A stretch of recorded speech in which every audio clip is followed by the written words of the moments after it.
Oh, I'm sorry. I gotta click this. 1 minute. Okay, sorry. She's in Virginia having a wonderful time, and hope you all wish her a happy birthday. Thanks, Barry. Sure.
Barry, just a clarification since we have a minute before we start. Our next meeting, is it confirmed for April 8th?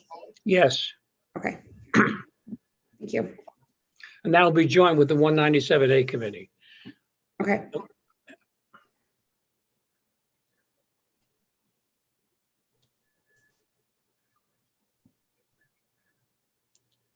Oh, I did. I mentioned the district manager. I didn't mention her name. I'm sorry. Latha Thompson. Yay, Latha. There you go, Irma.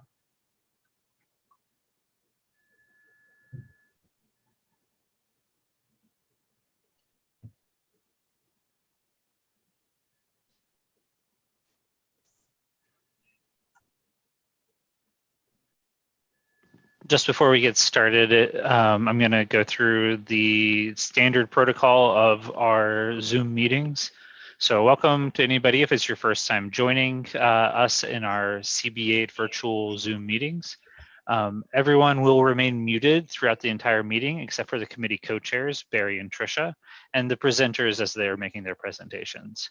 Following the presentations, the co-chairs will call on members of the public who wish to speak. You can participate by going to the reactions button at the bottom of your screen and pressing the raise hand button in that menu. Don't press the wave or the thumbs up, any of those disappear. Only press it once. If you press it a second time, your hand will go back down. If you're on the phone, it's *9 to raise your hand and *6 to unmute. Be on the lookout for a prompt asking you to confirm unmuting once the co-chairs call on you. And the chat is only for technical support with Zoom software problems, not for asking questions of the co-chairs or the presenters. They will not see those chats. If you're in an older version of Zoom, you'll need to go to the participants section where you'll find the raise hand feature there.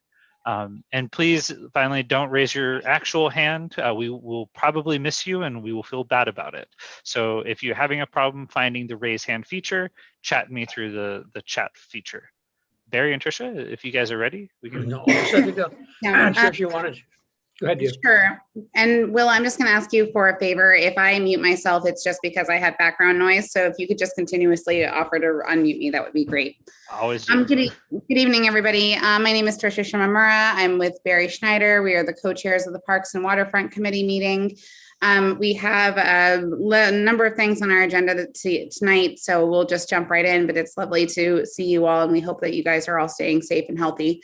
The first up is a presentation by the Central Park Conservancy on the ongoing renovations of the northern end of Central Park, particularly the pool. So I guess we'll pass it off to Lane, and long time no see. It's good to see you, Lane. Lane, just one moment. I want to let everyone know we now have something like 33 participants on the call. We've asked our presenters this evening to limit their time to a specific amount. We've asked the Central Park Conservancy to limit their remarks to between 15 and 20 minutes. So Lane, it's all yours. Welcome. Hi. Thank you. Good to see everybody. I'm Lane Ebenezer from the Central Park Conservancy. I'm here with Chris Nolan from the Conservancy, who's the Chief Landscape Architect for the park, and with Susie Rodriguez, who is our partner working with us on the architecture side of this project, Susie from Susan T. Rodriguez Architecture Design.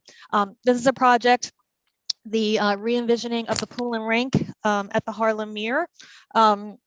Lasker Pool and Rink, which is part of a restoration of that part of the park.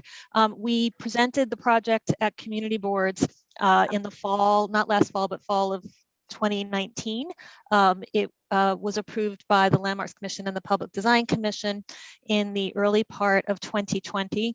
And since then, we've been really, the design team has been working on developing kind of the technical aspects, all of the technical details of the design, also going through the process of some regulatory review and permitting. And through that, there's been some development of aspects of the design, some and sort of further development. And that's really kind of our focus of the presentation tonight. So we won't go through the whole project. Chris will give kind of just a brief kind of overview reminder of the project as a whole. And then we'll kind of really focus in on the developments since we saw you last. Great. And I'll turn it over to Chris. I'm just getting a message that it You can go now. You can go now. Oh, there we go. Great. Everybody can see the screen? Yep. Yes. Great, thank you. So as Lane said, we're here as a follow-up to our meeting a little, I guess, about well, more than a year ago at this point. And I'll give a little bit of an overview, and then really we'll dial in with Susie on the significant developments. We've a lot of technical developments we won't get into, but we'll get into the significant design developments that kind of impact the project most. Having a little trouble here. I'm sorry, I'm gonna go right back to the beginning.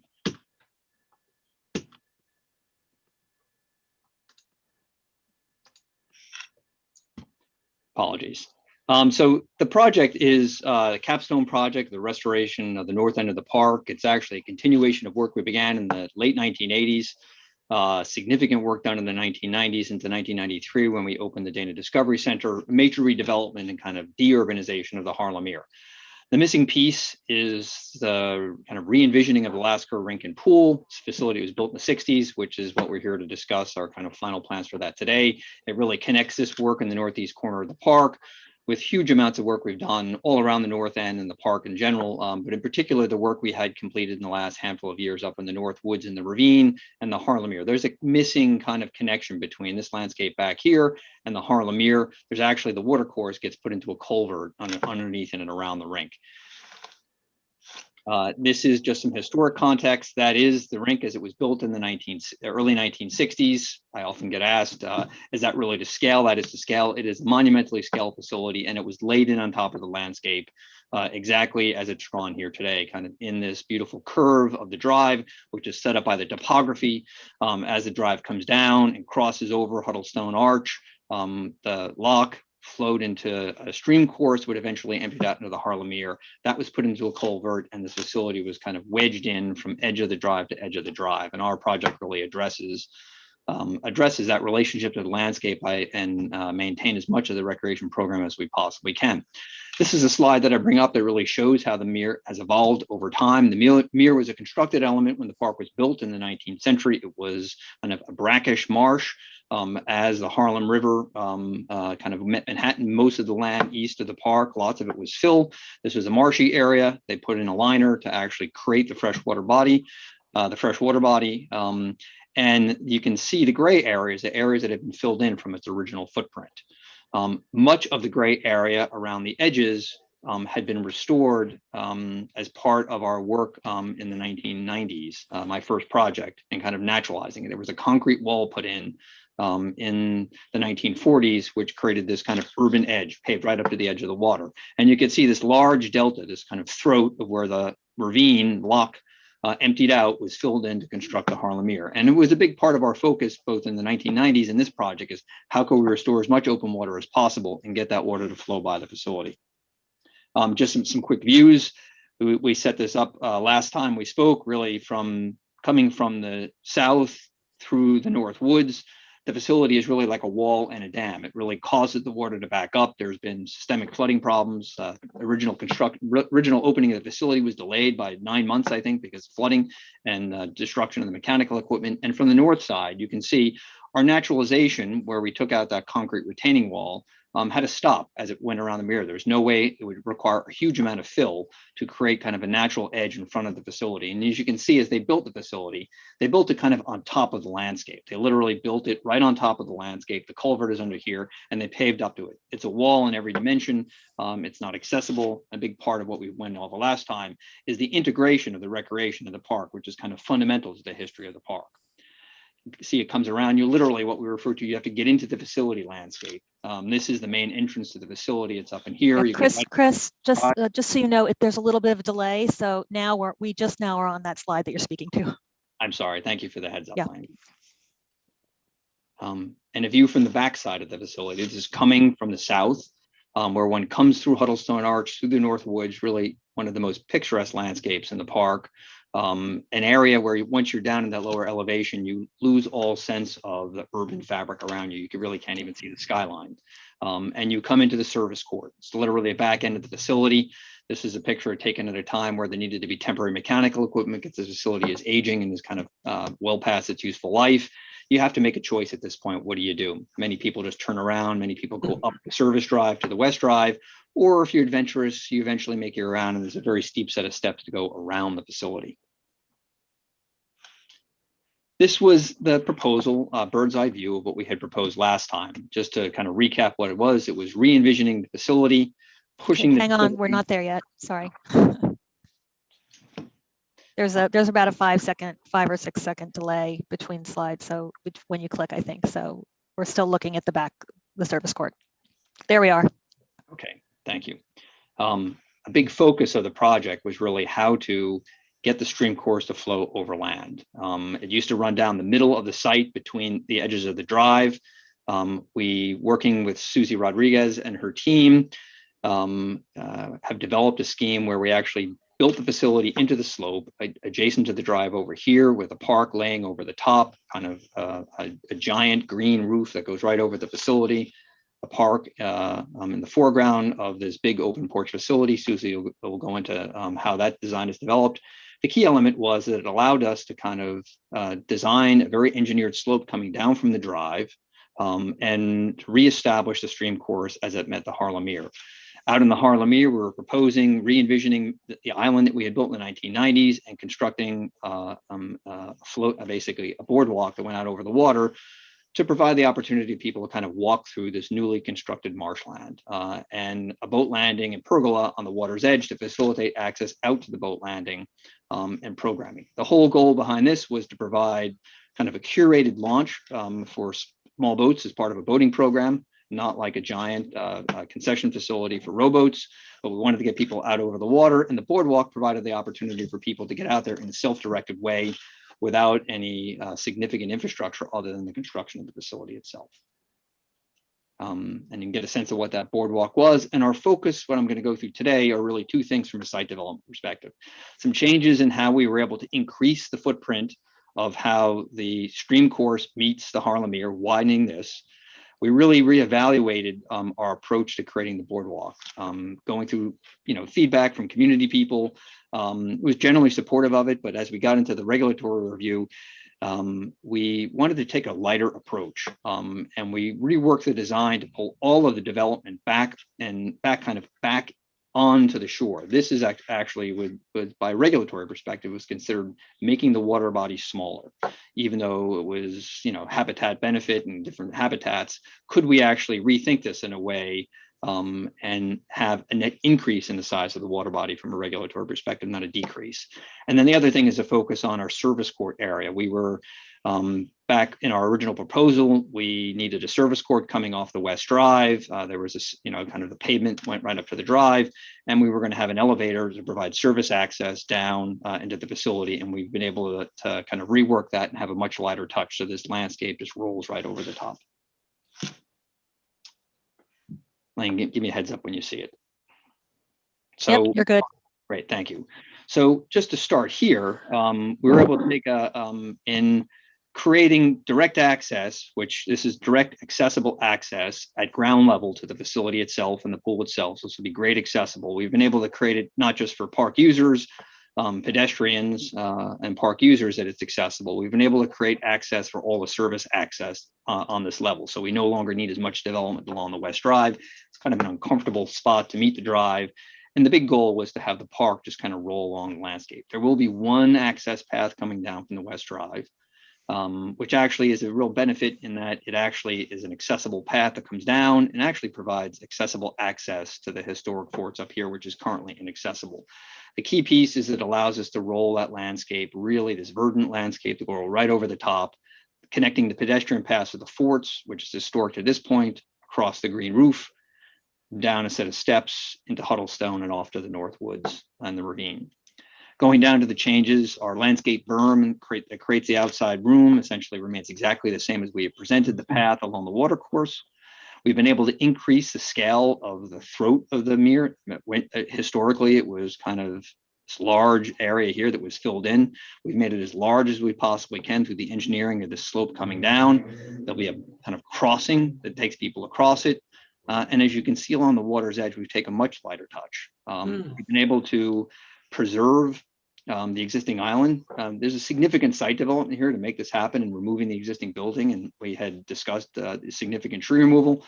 By preserving the existing island, we reduce it. Most of the nice trees that we were originally proposing to remove down were out here on the island. It's a well-established habitat that'll remain exactly as it is with some horticulture improvements and kind of invasive control.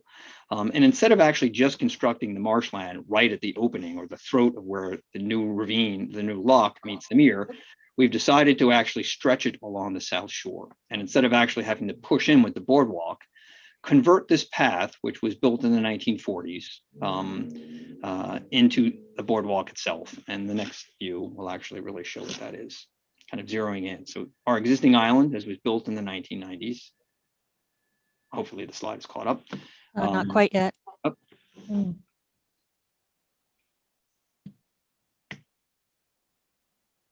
Yep, there you go. Thank you.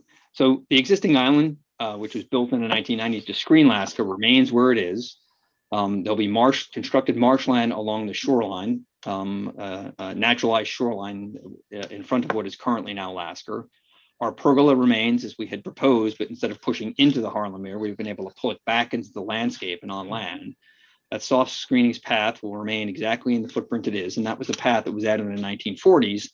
And instead of building a freestanding boardwalk out over the water, we will actually remove sections of the existing path and convert it to boardwalk, which allows the water to kind of go right up against the rock outcrops. They're more than historic; they're actually geological, which is the way it was when it was originally built. And it'll convert back to the stone screenings path, and again, construction of aquatic plantings and marshland all the way along. So instead of being an object kind of in the water body, there'll be kind of a continuous experience coming through Huddlestone, along the water's edge, the new water body, along this more naturalistic path, out over the water, to aquatic plantings and back. Let me show you some renderings of what that looks like.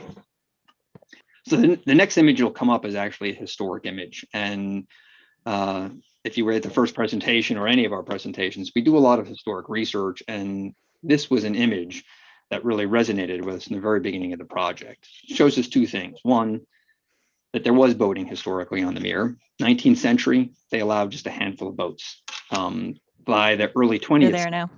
Yeah, by the early 20th century, you can see the scale of the boating operation got really significant and has a really significant impact on the small water body. Too much to handle. But we wanted to get people out over the water. So we could do that in a curated way. Rangers have a really great program to bring kids out into canoes. And the other big thing we took from this photograph is this is before the 1940s kind of urbanization project, where had a naturalized shoreline. There was a concrete wall put all the way around, and the concrete wall was put in waterside of the existing rock outcrops to create that path. And the way that water kind of interfaces directly with the rock is what we were trying to accomplish with the construction of our boardwalk. So let me take you through some renderings. The next image you'll see is actually from the mid-1980s, pre-restoration. You get a sense of what that was in its urban condition, where the retaining wall built in the 1940s was built all the way around. This is the path that was added in the 1940s to allow access along the south shore, asphalt right up against the water's edge all the way around. The north and east and west shore, we removed that wall and naturalized it. The south shore, we wanted to maintain the path in the 1990s. So we removed but we wanted to make it more naturalistic. So we removed the asphalt, made it a stone screenings path, and created a turf edge, but the retaining wall remained. So our proposal is, and this is consistent with work we had done in the 1990s in restoration, is to remove sections of the retaining wall that was built in the 1940s.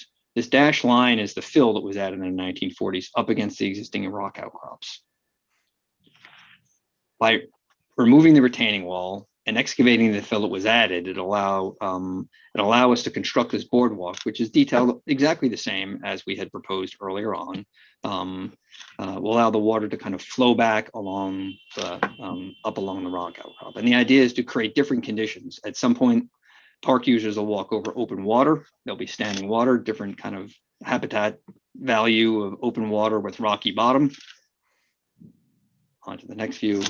Two areas where that will actually go through, again, removing the soil to create shallow areas, which allow us to establish different types of aquatic planting at different depths. And the idea that boardwalk will traverse from open water to aquatic plantings, to open water to aquatic plantings, and then back to the stone screenings path. And as you can see, this is the existing edge of the Harlemere. All of this happens what's currently land side of the Harlemere, making the footprint of the Harlemere larger, which is a big kind of goal of the project. And from a regulatory perspective, actually absolutely preferable.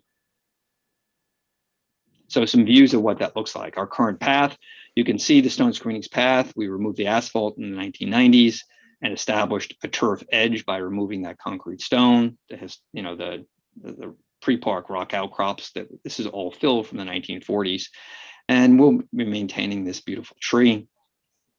It will become something like this. Our boardwalk will hover over the water. So the water now, the footprint of the water is bigger. It flows back up against the rock outcrop. And again, you can see those aquatic plants. Yeah, we're not quite there yet, Chris. I'm sorry, trying to honor the 15 minutes. Yeah. Doing my best. You're doing great. Just keep it up. Don't worry about the clock. Yeah, thank you, Barry. Is it lagging for everybody? Because it's not for me. Is it? I think we should just confirm. Oh, is everybody seeing the images when Chris is speaking? Yeah, I see. There's a significant delay. From Okay. So some people have, it's probably our connections then or something. Yeah. Do you see the rendering now? Just now. Yeah. Ooh. Yeah. Walked around the office for a moment. So you really get a sense here of how this is the original rock outcrop. This leading edge of the boardwalk is the edge of the concrete wall that was added in the 1940s, and it was paved right back to the rock outcrop. So by lowering that concrete wall, it allows us to build the boardwalk, which will float out over the water. There'll be water on both sides in this particular area. And then as we transition back to land, it'll go through this emergent and aquatic plantings. Future phases of work will actually work our way all around the mere, kind of addressing some of the improving the aquatic plantings that are established, trying to do some evasive control. But the idea is to create really along the entire South Shore, a real pattern of out over the open water and going in across aquatic plantings and emergent plantings. So the next view you'll see is a view back towards Lasker and the existing island. And this is really, I think, really captures what the very goal of the project is. You'll notice on the island was constructed to screen Lasker from views from the westward from the east side, was actually rather successful in it. And then our stone screenings path went around, and you were kind of faced with this wall. You see the image? Yes. And our proposed condition. You'll notice when the image comes up, a little bit of horticultural work out of the island. It's actually a pretty diverse habitat. There is some invasive plant material. Maybe we'll do some, the goal would be to kind of diversify, maybe with a little more evergreen material. The boardwalk itself, There it is. itself, you get the sense where it's out over the open water. The details are the same. It'll be a steel graded boardwalk with a wood edge on the outside. So when you look at it from views of the park, you'll see the kind of wood as it interfaces with the ground plane. Steel rails, very light mesh railing. So it's very transparent. Steel grading surface, so it's very durable, can hold the loads for service equipment, and be fully accessible without any issues. And we'll transfer back across those emergent plantings back to the land side. And you can see the view of our pergola kind of boat landing. If you've been down to the lake at 72nd Street, it'll function much like that. A spot, a little respite along the edge. The key thing is that there's a continuity to this experience coming out of the boardwalk around, no longer faced with the wall. You'll see the landscape berm around, walking along that new stream course, which used to have to go up and around on top of the culvert. Will just seem, kind of seamlessly take the pedestrian experience around through Huddlestone Arch. And that's the kind of significant landscape changes. I'm going to turn it over to Susie, our architecture partner on this, to go through some of the details and developments on the architecture piece. Great. Maybe Lane, you could put your hand up when. Can you see me? I'll just I give you a can. thumbs up when I can see it. Okay. Can you see the aerial? Not yet. Okay. Well, what you will be seeing is the aerial view. And I think what's really important about what I'm going to focus on is the design of the facility itself, and the just to point out, though, one of the big sort of refinements is just to further integrate the building into the landscape. And with that, the idea of seasonal change. Next.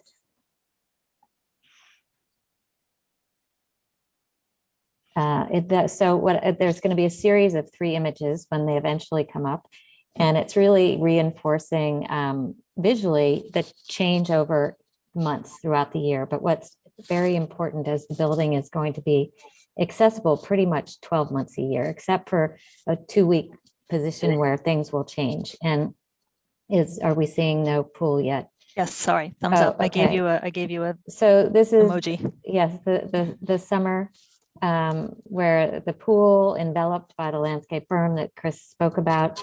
And then let's just click. Hopefully we'll get to the next one soon. And then as the season moves to either the spring or the fall, you see that we'll have a wonderful outdoor with the pool filled with sort of a structure to bring it up to grade, preparing it for the ultimate rink. So it's a really wonderful outdoor room, accessible again to all. Next. And then the winter time is the transformation built on that green that you're looking at, is now the rink. The rink will be a seasonal event built and assembled directly on that platform. And I think we'll keep going. And then just back again to the summer, and we're just going to sequence through some of the changes. Before we do that, though, one of the big changes we've been able to make, which we're very excited about, is enhancing the accessibility to the pool. And so the pool is now at the southern end, adjacent to the splash pad, has a 0 entry access, which is a really incredible 1 in 20, very soft slope that will allow people to comfortably wade in, almost like being at the beach, in truth. But the one thing that's very important about it is it will not in any way obstruct the lap lanes, which I will show you in a little while. Next. The slide that's will be coming up is an elevation and showing materials.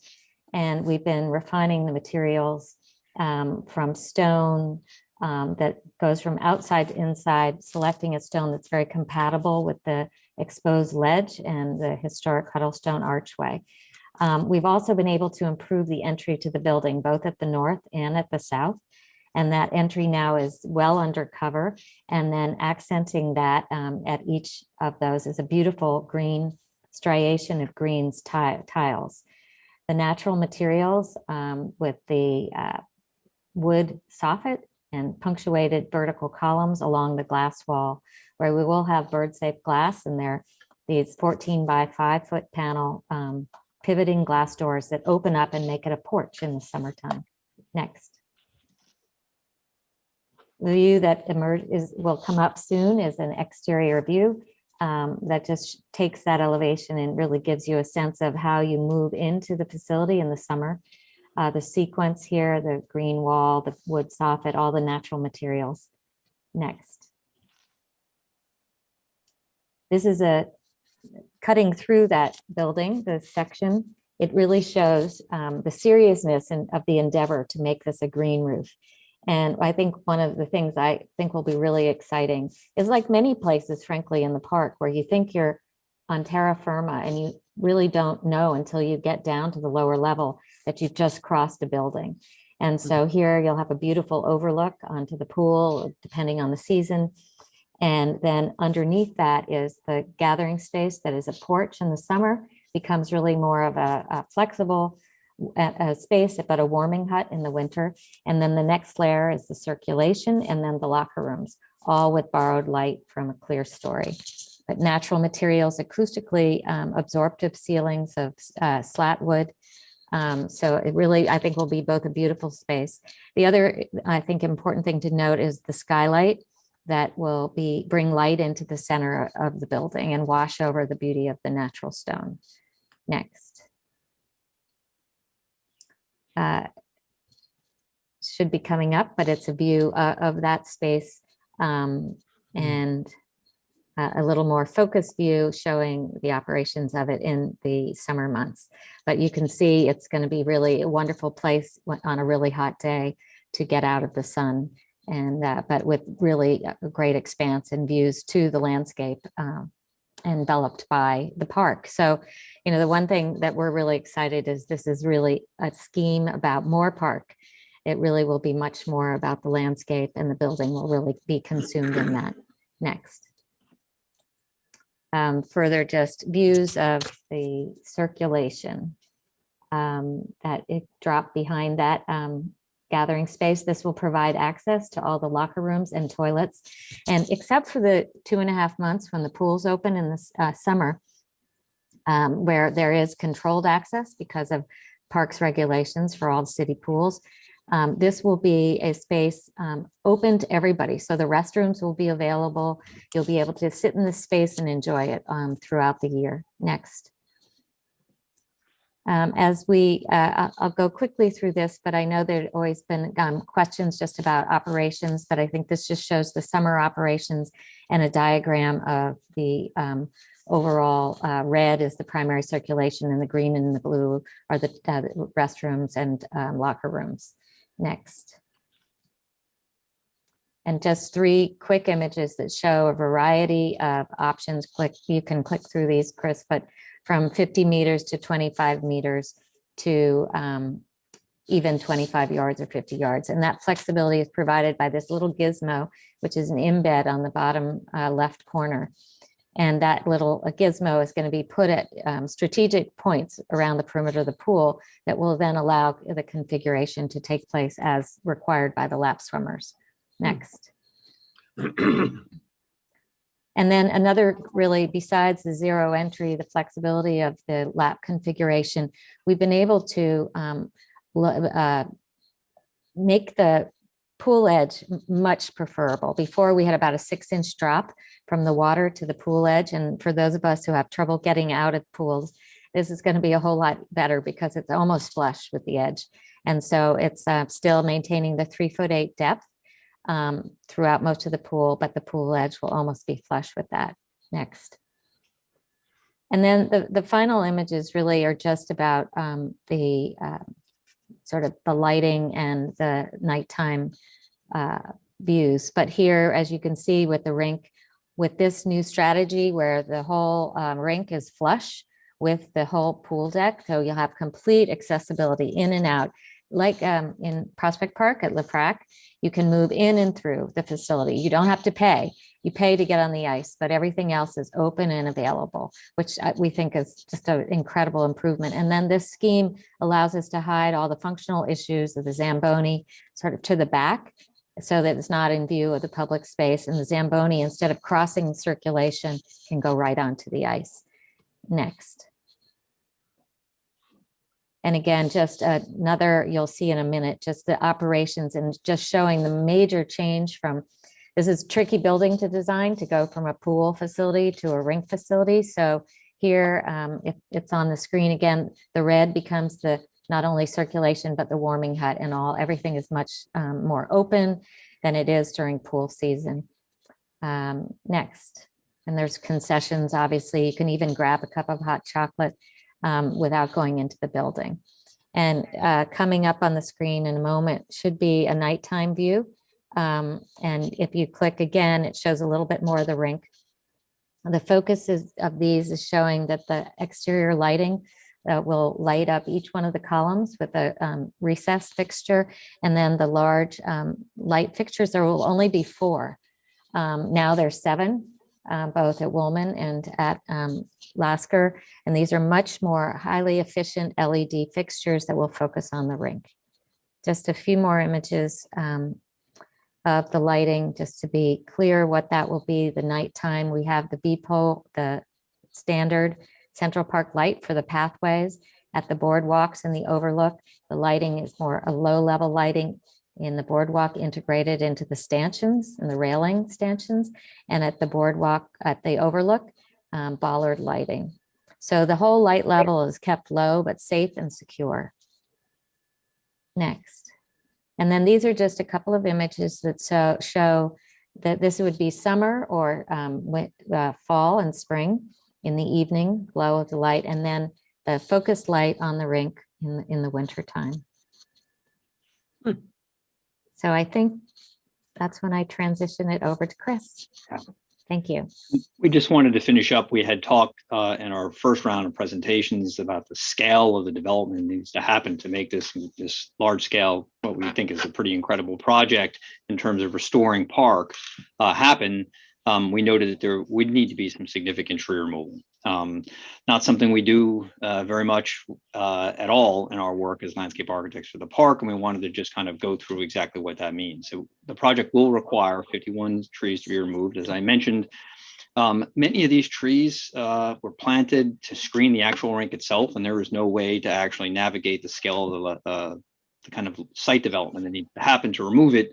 And preserve those trees. We've begun to already replant some trees. Some pines have been planted up here along the drive, where we actually did change the plans to preserve the island. And the project will actually have a significant landscape component, 130 canopy trees, actually acres of actually landscape restored. And we just like to try to put that tree removal in a context. We're not removing trees to necessarily build a building or kind of urbanize something. We're actually removing trees to de-urbanize something and create more park. And what that really means is, I think we had shown this our first round, when the park was built, the site was actually 90% landscape, 10% hardscape, which was only the paths and a small footbridge. In '66, when Lasker was built, it became 40% landscape, and really not the same landscape, 60% building and hardscape. And our proposal actually inverts that. The site will become 60% landscape with an open stream course, this highly vegetated slope with canopy trees, and 40% hardscape, which will actually, except in pool season, when the health code requires that it be regulated, will be fully accessible to the public. And we just want to end on kind of what the experience will be from the kind of coming from the south. This is a view from Huddlestone Arch, really one of the most striking picturesque arches in the park, dry laid, looking north to 110th Street as it was historically. This path would have gone over this little footbridge to the service court as it is now. These are the trees that will have to be removed to execute the work. They're actually trees we planted to screen the mechanical equipment. And some of them are invasive to what the image will be when the project is done. The path as it is, it's accessible all the way around. The berm, which actually envelops the pool and defines the outdoor room, will be highly vegetated. The stream course will actually make its way down through a series of small cascades to the Harlemere, and one can go off and enter that landscape. And in non-pool season, you'll be able to stroll straight through there, use the restrooms in the facility, go out to the open room, and make your way to the Harlemere. And that's everything. Thank you. Thank you. Lane, you want to pick up now? No, I think that's, we've used up our time. And so I think but certainly if there's any questions. Okay. We'll take questions from members of the public first, but if you raise your hand as Will instructed earlier, we will call on you. We see, well, the first name I see is Judy Schneider. That comes as no surprise. Judy, good afternoon, good evening.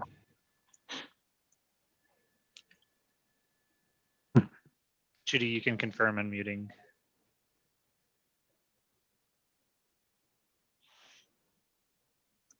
Good There you go. evening. Sorry, couldn't unmute. I have one question. When you were talking, I was a little confused. Were you saying there were 130 canopy trees new or 130 acres? That sentence was confusing. 130 new canopy trees. Okay, thank you. And can you give us a time frame on this project, when it'll start, when it'll complete approximately? Yes, our goal is to start the project later this spring, early summer. The concession the skating operations are about to stop, and we'll begin with removal. There's a bit of time to set up a site, hazmat removal from the facility, the abatement of the facility, and demolition will start this summer. And we have committed, all things going correctly, is to reopen the pool for the pool season of 2024, a 3-year project. Thank you, Chris. Judy, continue. Finished. Thank you. The next name I see is Marty Bell. Would you unmute Marty, please? Hi. There were two diagrams showing the boardwalk. One from on top, one from on the boardwalk, and one from the side. And Yes. they looked to be, the elevation wasn't clear. The one where it was on the boardwalk, it looked like it was a fair amount above the water. The one from the side looked like it was just a little bit above the water. And as that path is used by runners doing laps around the entire park, I wondered if during rain or sometimes when some runners still run, if that boardwalk would become unpassable because of the water rising above that level. It will not. The elevation of the boardwalk is exactly the same as the elevation of the current path. So there'll be a consistent elevation all the way around to the current condition. Thank you. Jordan Woke. Thank you very much. I was waiting for the last 3 slides, and those for me were the most exciting ones. Thank you very much. I'm looking forward to that view. Early on, there was a view of the intermediate season oval, and it looked like it was green, as though somebody put AstroTurf down. Please talk about the surface of the pool during the intermediate season. There will be a synthetic surface down. It will not be AstroTurf. It'll be a carpeting material similar to like the carpeting safety surfacing we use in our playgrounds. That'll be kind of rolled out over the temporary staging deck, which will allow it to be used as kind of a multi-use open space. Okay, that wasn't clear, so thank you for making it so clear. Several bodies of water in the park change level. I was shocked to learn that the lake, in fact, was intended to drop 4 feet so that they could flood it over winter, at night in the winter, but I'm sure that was stopped in the 1800s. But my question is change of level of this particular body of water. For example, when a storm is coming, I know that the lake is low. I believe the lake is still lowered to absorb more runoff to help the New York Department of Sanitation. Please comment. That is true. We actually, the water bodies are controlled by weirs, which means they maintain a consistent elevation. So in a peak storm, a tablespoon of water in is a tablespoon of water immediately out.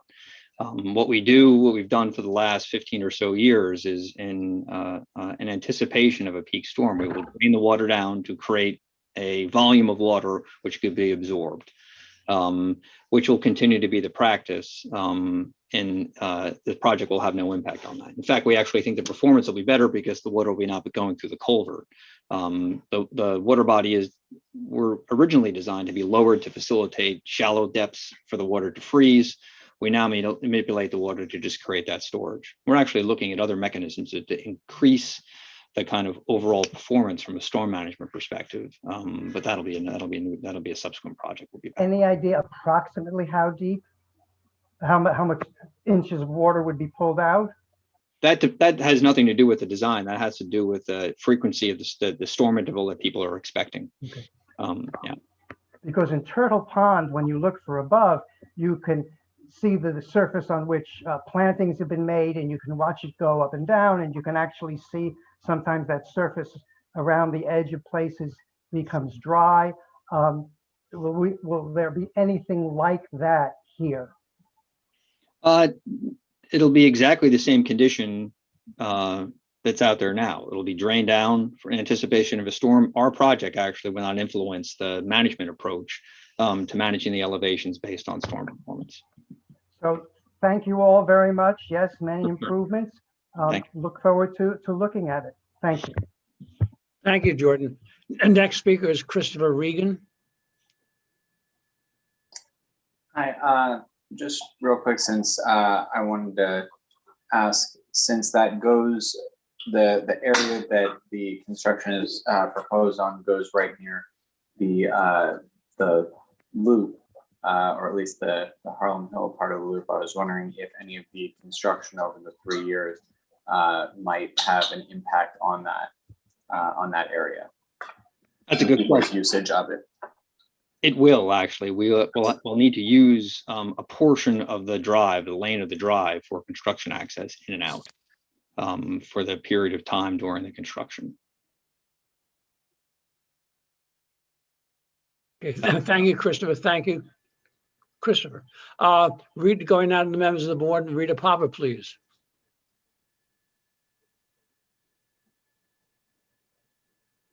I love this project. When Lane brought it to us in its conceptual state, I have a question. When the swimming pool is converted to an ice rink, is it a regulation size hockey rink or not? It is a regulation size, full scale NHL collegiate scale hockey rink. Yes. That's excellent, because what they had there before was not. And many of the kids who were playing one day were from Westchester. They were kind of disappointed, and it affected their game. And the other thing is that how close are those trees across from where the lockers are and the people are sitting, only because of the leaves falling into the water and making it harder to swim. Leaves don't fall off the trees or start falling off until the end of August. The pool is open until Labor Day. Am I correct? Yes. Yeah. So, I mean, I'm sure you have a way of cleaning that. Yes, we do. There's a pretty wide margin of pool deck all the way around the pool. So the canopy of the trees will be managed in such a way that they'll never actually, that was something we had great debates about with our operations people and parks people, about the idea that we're not, even in a residential pool, one doesn't want to have canopy over the water. As beautiful as that might be, maybe as a landscape architect, I accept that. But from a management perspective, the canopies of the trees will not stretch out over the water. And that'll be managed accordingly to make sure we don't have problems with the pool. I can't tell you how incredible this is to what is there. I'm a grandmother going to see her grandson playing hockey. I felt like I was entering into a prison. Yeah. I walked around and around and around, and once I got in, I couldn't get out. There was no place to sit. This is going to be such a welcome thing. Thank you. Thank you. Thank you very much. Tricia, please jump in, please, at all times. Thanks. I want to give it first to Felice Farber before I ask my question. So go ahead and unmute Felice. Thanks. Thanks, Tricia. I just had one quick question. I believe you said that during construction, there'll be some partial closure of the roadway. Yes. Do you know what season that's expected in, since there is a large volume of bikers and runners that use the path? It will need to be for the duration of the project. It'll need to be for the duration of the project. Not immediately from early stages of the mobilization, but the drive will go down to 2 lanes, which is something we thought a lot about. There's no way to really implement the project without creating access directly. And by taking that lane of the drive is the kind of most efficient way, and to limit the truck traffic coming in from East 90th Street or East 102. So the lane between 110th Street and Lenox up to the kind of edge of the existing facility will be off, which, you know, it's unfortunate. Something we'll manage closely, something that we have done when we build the arches. We have to do half a section of the road at a time, and something we will work out and manage to maintain the maximum amount of access on the drive as we can. And is this, I'm just trying to picture the area of the park. Is this on the this isn't on the downhill slope of Harlem Hill, is it? Yes, it is. Yeah. So people pick up a lot of speed going around that corner.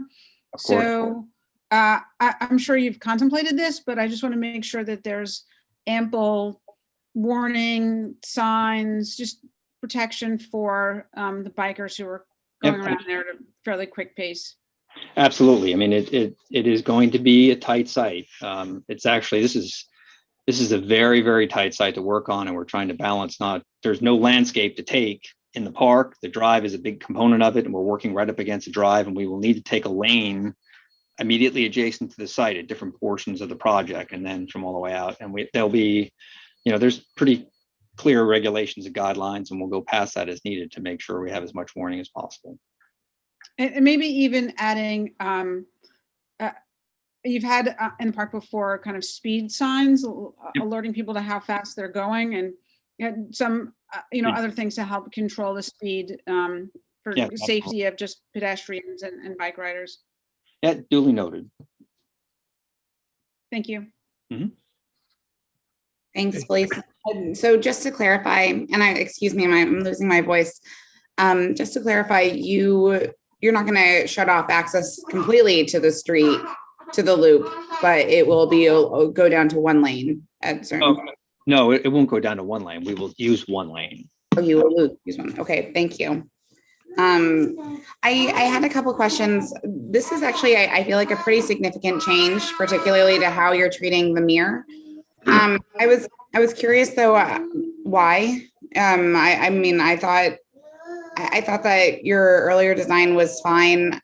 Frankly, I feel a little conflicted about the floating pathway. I think that it adds a lot more rail and steel in an area that's otherwise really pleasant.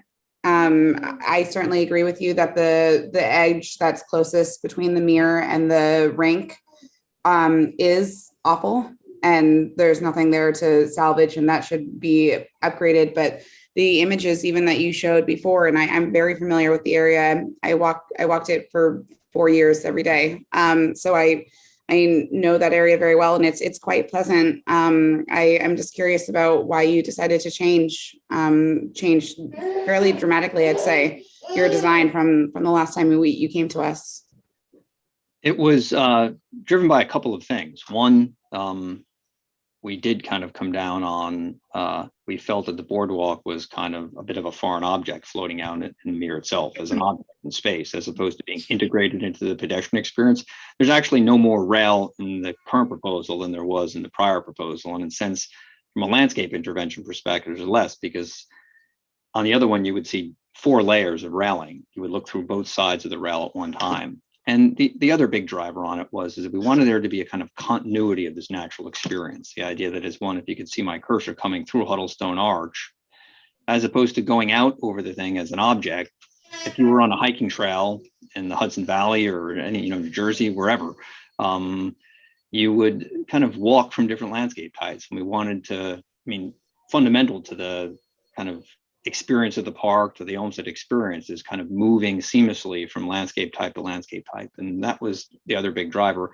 And it allowed us to actually, from a regulatory perspective, make the water body bigger. It's a state regulated water body. And even though there's very specific kind of guide, requirements, and even though we were creating more access in the boardwalk and more aquatic planting, it was concentrated in an area, and from a regulatory footprint was considered smaller. This proposal, I think, maintains the continuity of the experience, reduces that layering of the guardrails, and makes the water body bigger. And we felt it was integrating that experience into the park better than the object kind of floating out over the water. I appreciate that. And I would definitely agree in this image that you have. It certainly makes it a nicer experience, and it certainly enlarges it in a way that makes a lot of sense in terms of runoff. And excuse my son, by the way, he's just in the background. I guess my biggest concern is not in the area that's not pictured in this beautiful image. It's the one towards the left when you turn the curve there, that you were proposing more of that elevated boardwalk. And it just seems that right now, just one person's opinion, I guess, but it seems that right now that curve around that big, beautiful tree that you talked about before, which I'm very familiar with, it is already a natural edge over there. It is already unobstructed with railing or unobstructed with other built and hardscape elements. It seems that you're adding a lot of hardscape elements to it. It will certainly change the interaction there, but this all in the image is absolutely beautiful and will be most certainly an incredible improvement. And I agree with you that the reduction of your pergola to make it smaller and all of those other pieces makes a lot of sense. I guess when you were showing those images through the presentation, I thought that I think, at least one person's opinion, I guess I kind of preferred the untouched, more natural, just kind of unburdened view. My other question, I guess, was that I wanted to just talk about the rink and the swim lanes. Could you just clarify, are the same a number of swim lanes that are currently available in the current rink?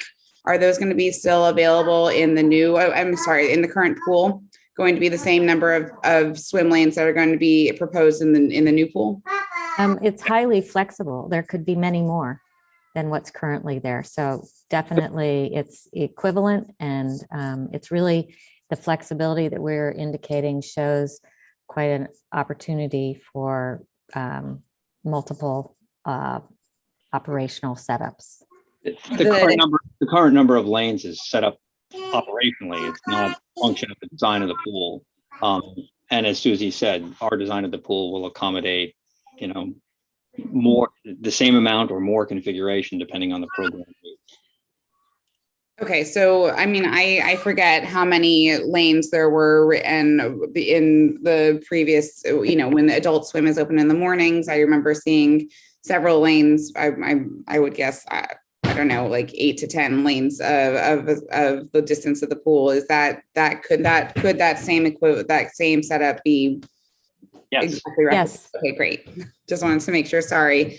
And then when it comes to the rink, last time you guys came to us, it seemed like the rink was smaller than the current rink that's in existence. Is that the rinks are the exact same size as well? Yes, it's exactly the same rink. Okay, great. Thank you. Sure. I think. And I guess my last question is, last time you guys had come to us, you were talking about working with the current community groups that are currently using both the pool and the rink.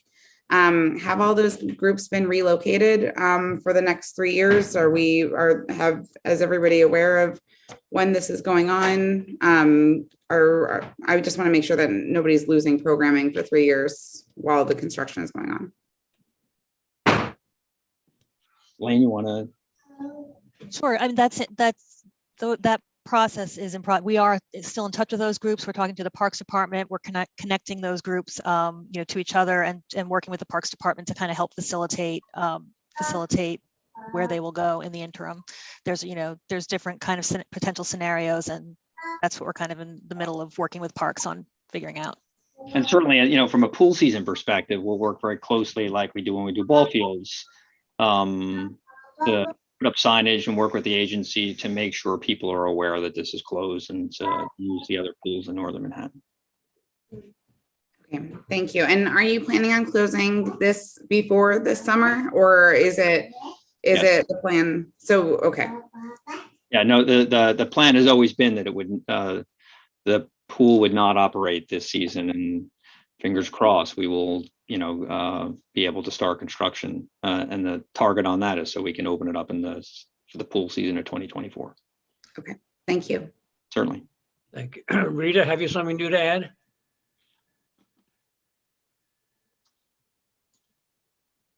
Rita? I'm looking for a proposal, a resolution to accept this proposal.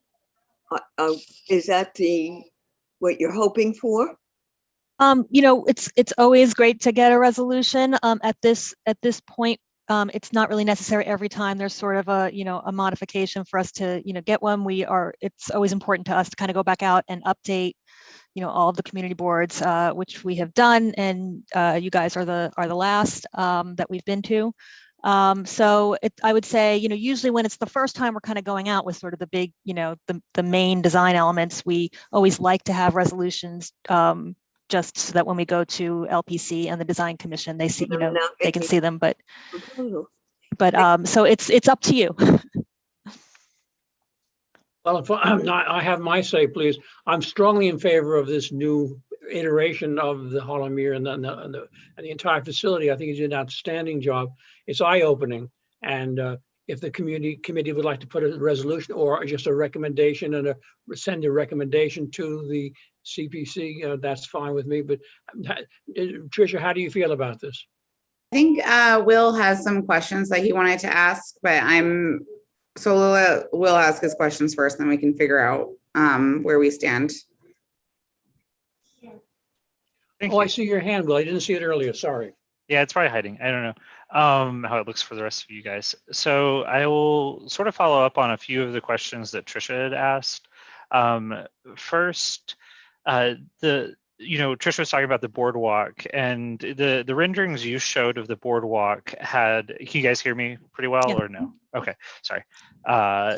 The railings had almost a chicken wire mesh on the bottom part, and so it does look like a lot of metal. Is that the plan? Is like some sort of chicken wire mesh, or how are those actually going to look? What's the finishing is going to look like on those boardwalks? The railing infill in all locations is actually a very transparent stainless steel but it's blackened, so it becomes really quite invisible. It's probably the most transparent railing that meets code that's possible today. So it's very beautiful. It sort of expands, and it's not chicken wire. It's a bit larger scale. So I think you'll find it.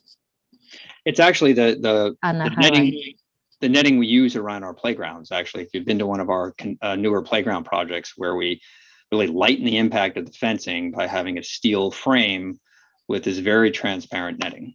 And you see it the same material on portions of the High Line. Okay, and so there's references to it already in Central Park, so it's not going to be something that's unfamiliar. That's good.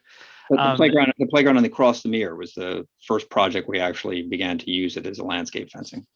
Okay. The one of the questions that it relates to what Trisha was asking about was also the size of the pool. I know that the lanes configuration are going to be different, but I know that the pool you talked about, it was going to be shrunk from the existing pool, but is it still the same as you presented previously? And can you remind us like what size that is compared to like what is there now? Sure.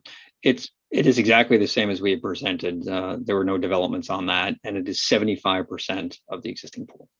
Okay, 75%. Which is And- remains the same. Okay.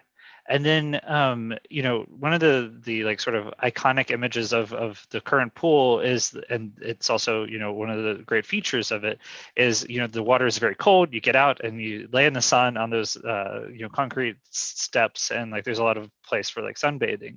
And I feel like that's every weekend. They're just like it's full of people just getting sun. Is there a place that you're allowing for sunbathing and like sort of like getting in and out of the pool in the new design? Because I'm not really seeing it. Yes, at the northern end, which gets full southern exposure, there's actually a built-in bench, sort of like what you enjoy now.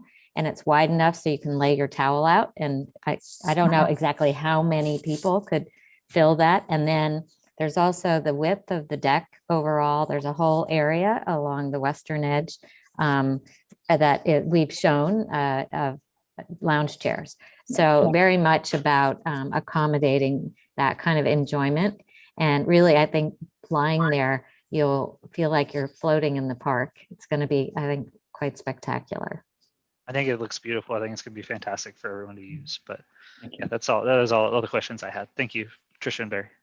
Lane, can you tell me, have you, in your presentations and updates to the other community boards that are touching Central Park, and excuse my son again, can you tell me if they have also passed resolutions again, reviewing this, or if they have just taken it as updates? So the ones that that asked, do we want a resolution, and that we said it was up to them. Some did not. Two of the boards just didn't ask us, and kind of by force of habit, I guess, just voted to support. And that was Community Boards 10 and Community Board 5, both voted unanimously to approve.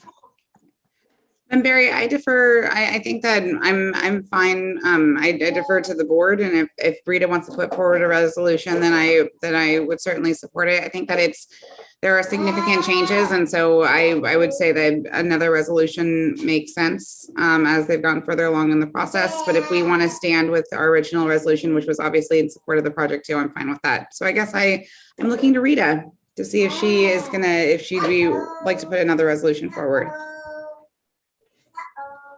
It can't hurt. It's just work for you guys is all. That's fine. We'll make it short. Yeah. The Parks Committee of Community Board strongly recommends the approval of this process. That sounds good, Rita. This presentation. All in favor? I guess the question's been called, have been seconded. Now call the roll. All in favor? If you're voting to no, abstain, or not voting for cause, raise your hand. Otherwise, if I see no hands, I'll take it as a unanimous approval. Give everybody one more minute or 30 seconds to. 8 seconds. I don't. Trisha, will you read the roll of the board members who are in attendance? Yeah. I see, and excuse me again, I'm losing my voice. I see Barbara Rudder, Ryan Correa, Craig Lader, Felice Farber, Irma Torres, Judy Schneider, Lowell Barton, Rita Popper, Takako Kono, Trisha Shimamura, Barry Schneider, and I believe that's it. Great. Agreed. Thank you so much. Good. Lane and team, terrific work. Thank you so very much. We look forward to seeing the next update in the spring of 2024. Hope to see you before then. I'm sure we will. Thank you very much. We'll be back with something. Thank you. Thanks. Thank you. Good to see you, Chris. Bye-bye. Have a good night. The next. Now we turn, go ahead, Vid, it's all yours. Ferry. The next item on our agenda is updates from Stacy Pappas. Stacy, I think that we're still getting to know you, which is wonderful. So welcome again as the new executive director of Friends of the East River Esplanade. Looking forward to getting updates from you. Thank you so much. So I just want to thank everybody for signing on to our coalition letter. Our East Harlem Waterfront Coalition letter went out this morning or this afternoon, thanking Mayor de Blasio for $284 million to fix the Esplanade. We got support from 25 organizations, some elected officials, and community wards 8 and 11. So that was really terrific. Assembly members C. Wright and Rodriguez also signed on. So really strong support for this. I think everybody is excited for the Esplanade to be fixed and for somebody someday to come and present what CPC just presented for that 3-mile stretch. So that's great. And we also submitted the letter as testimony for the budget meeting that's happening on Friday, the Parks and Rec preliminary budget meeting. We are looking to put together a virtual walk for Jane's Walk, which is something that Municipal Art Society does. And so I'm sure Jennifer's going to lead it. It will be a Zoom walk. And I'm sure it will either start or end at the East River Roundabout. And so we'll have more details on that as we get closer. That happens May 3rd through the 9th. And then we're working with New York City Ferry on a cross river event with our friends in Astoria. And this will be in June. The event right now is slated for June 12th with a rain date of June 13th. And really, we're just sort of promoting, going over to Astoria, checking it out, seeing what's over there. If you're an East Side or on the Manhattan side, and if you're a Queens person, come on over to the East Side, come over to 90th Street, and we'll help you get around and do some stuff. So we're working on that, the details on that right now. And lastly, we are working with Wes, who I know is about to give an update. We're working on getting 2 Big Belly trash cans placed on the Esplanade. Location and details TBD. Wes and I were just talking about it yesterday, but likely going to be placed south of 80th Street, and we'll figure out where the sort of the best part of the Esplanade will be for those. And that's it for us. Oh, that's really exciting. Can I ask where the funding came from for the Big Bellies? Did that come from Friends or did that come from Councilmember Kalos? Nope, that came from Friends. We had private donations for that. That was amazing. Yeah. That's so exciting. Yeah. Particular 2 cents from is just that in the 70s, particularly near the hospitals where people come to like wait for their loved ones to get done with an appointment or something like that, it always just seems like those trash cans that are over there are always overflowing. And Stacey, actually, we were there when we were cleaning the Esplanade. We were there. Oh my gosh, the amount of just kind of food cartons and things like that in that area in particular. What a service. That's amazing. Thank you. It's gonna be great. Yeah. So, and Wes can explain it. It seems really easy, like throw down a trash can and people will put their trash in there, but it's not that simple. It's a little more complicated with maintaining it and everything else. So we'll work, he'll do all the heavy lifting, but we'll figure out a great spot for it. So it's a little bit cleaner. Oh, I'm super excited. That's awesome. That's really exciting. I think you have 2 questions or 3 questions. So we'll go first to Jordan. Hey, thank you very much. I'm sure you've been over this 100 times. Is there a relationship between the Esplanade and the Promenade? Where is the Promenade? The Promenade is go ahead, Tricia. No, you go ahead. You go ahead. It's between Carl Schurz Park and the river. Oh, okay. That place that we walk, from what I understand, is not part of Carl Schurz Park. And to whom does it belong? That is a terrific question. I don't know the answer to that, but maybe Wes does. The Promenade. I don't know exactly what that. I don't know what It's a great question. That stretch is part of that's considered John Finley Walk. Mm-hmm. For all practical purposes, it is part of Carl Schurz Park. But originally it was not part of the park. As you know, it's the rooftop of the FDR. As far as what is called the Promenade, I believe that's just like a unofficial wordage used because it is like the promenade of Carl Schurz Park, and it is connected to the Esplanade. So We normally, I think it's just kind of the difference between it. What is a creek and what is a river officially, to be honest with you. and if I could just add, I'm pretty sure in the Community Board 8's parks documents that are online, it actually shows each section of the Esplanade, of which the promenade is part of the Esplanade, but it shows each section of the Esplanade and who has jurisdiction over it.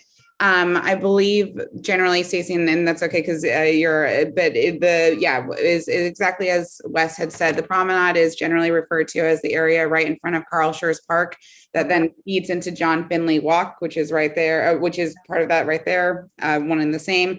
But there are at any given point along the Esplanade, the state, the city, DOT, parks, there are different kind of jurisdictional areas. And I was very proud a couple of years, many years back now at this point, of getting finally a map that showed kind of who had technical jurisdiction.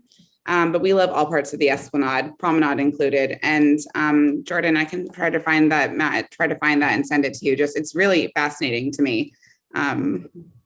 Well, great question, Jordan. Thanks. I learned something tonight. We love walking north, and the plantings north, when you get past the sanitation, MTS, and even south of that, those plantings have improved so much over the last few years. Thank you, thank you, thank you.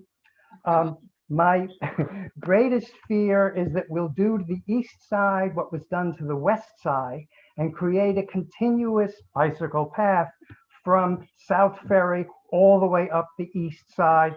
On the west side, it goes to 125th Street.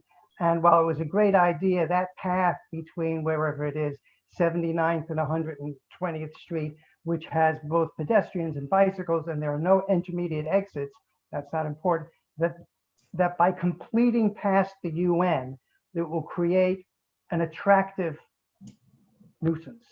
So I'm always afraid that that'll happen.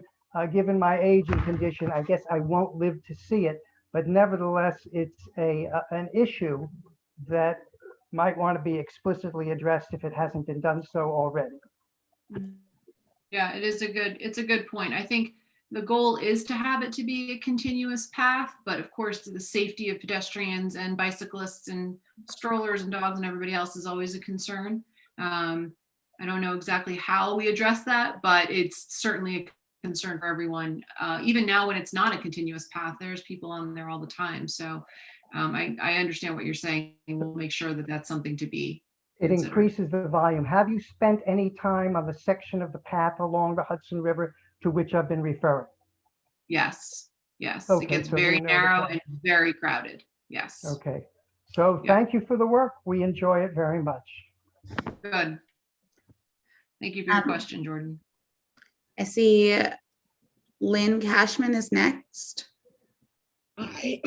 I wanted to know who was responsible for the ramp that takes you from the cultures area, the upper promenade to the water, because the railing there is completely destroyed. As a matter of fact, the whole side on the water side really looks bad. I don't know. I would have thought it would have lasted a lot longer, but it's all ripped apart. It's terrible. You're talking about the handrail that goes down, Yes. 70 feet of handrail. Yeah. So Wes and I have talked about that, and there's a work order in with the welders to fix it. And I was there what's today? Tuesday. I was there on Sunday, and it is fully detached now and just lying on the sidewalk. So Parks is aware of it, and there is a work order in. And Wes, I don't know if you've seen it since we talked about it, but it's still there. So. Okay, thank you. Wes, do you have any other updates on this? Stacey, I've been also communicating with Wes on this, and as of today, it's still down. Do you have any other updates? Well, other than that, I spoke with shops and they were hoping to get to it today. Let me see. Yes, there we go. Can you hear me? But they unfortunately weren't able to get to it today, but I'll keep following up with it. I check it daily. Part of the handrail, technically it's really because the DOT bridge is less than a year old. And it was given, I mean, it's basically DOT's, and then we maintain it from there. So, one route is we could go to the DOT, or we could try to get the builder to repair it because it is inside of the warranty time frame. But I think that might even take longer than our welders. So I apologize for our delays, but we do have a work request in it. We are starting to repair it. We've repaired it before just because we try to get to it quicker than the process of trying to actually get the warranty money back off of that. So I don't even know if the welding company who installed that is still around, but that process can take even longer than what our guys get to. But we're aware of it. We're watching it, and we'll get to it as soon as we can. I know the snow delayed us at first, and that probably backlogged the welders' work as well, because there was probably a lot of projects they had to do that got backlogged by the snow. But I do speak to them regularly. It is high on their priority list. Like I said, they were hoping to get to it today, so I'll follow up with them again tomorrow. I have another question. I mean, the workmanship seems really terrible because it hasn't been up that long. So I don't know. Hopefully the same contractor won't be doing the work. Well, that's why I said I don't even think it's worth to go back to the contractor. We're having our parks people do it. And they noted that, our welders noted that as well. Unfortunately, we are not able to design the bridge or approve the structure. We just get handed it to us from DOT. So, but one of the things our welders are doing as they do repair it is they are the support that holds the handrail. They're beefing it up, if you will. They're modifying it as they repair it as they go. So, it's just a matter of trying to get our team over there and do the welding on that. As like I said, they had a little backlog of work orders due from the snow, but we'll stay on it and we'll get that repaired. Thank you. Thanks, Lynn. Judy Schneider. I just had a question about the big Baileys, Stacy. Sure. Who is going to be emptying them? I know they have a thing inside, and it tells either Parks or you or somebody when the cans are full. Who does it tell, and who will come and empty them? Will that be the Parks Department? Yes, it will. It'll be Wes's team. Okay, thank you. You're welcome. I see Kathy Brady. Muted. Okay. First of all, thank you. Hello, and thank you for all the hard work you do. A friend of mine was on the Esplanade. She had her wrist broken and her arm broken and $25,000 worth of medical bills because a cyclist hit her. Now, I'm not as brave as Mr. Walk. I don't want to be disabled or go bankrupt. So the Esplanade is useless to me. The bicycles have the streets. We have millions of dollars of infrastructure that's being built for them. They should not be on the Esplanade, which is what? 6 feet wide? There is not room for these two competing entities. It's terrifying to be on the Esplanade, and someone is going to die. They're not just going to be disabled and bankrupt, they're going to die. And it's not enough to be concerned. I'm sorry. There has to be some action, and there has to be some serious action. I know the cyclists are real cool, and they're a privileged class to whom millions of our tax dollars are being devoted. You have to take this seriously. You have to. And it is just so disappointing that actually the Esplanade seems not to. I don't mean to be unpleasant. I applaud all this great work that everybody's doing to help our city. The Esplanade is useless and dangerous for pedestrians. And I applaud you, Mr. Wilk. You're much braver than I am. Well, Kathy, I'm really sorry to hear about your friend. I know that we had emailed about that quite some time ago. And, it is a dangerous situation with bicyclists on the street and on the sidewalks and the Esplanade. hopefully when, we get to use the mayor's $284 million, we figure out some sort of solution where bicyclists can bicycle safely and pedestrians can walk. But that's going to take time, and the bicyclists are allowed on the Esplanade. If they don't use it properly, that's another issue, but that they are allowed there. Well, then that is what I think we have to work to change. They have the streets. They have the streets. And let's get real here. I mean, I'm sorry. And what great work is being done here in the city. But the police have said this happens a lot.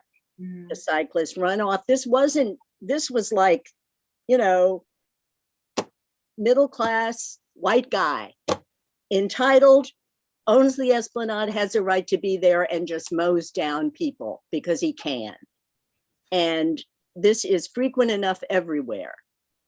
But there's really, and when you're hurt and they have to close down the FDR to get the ambulance to the person who's injured,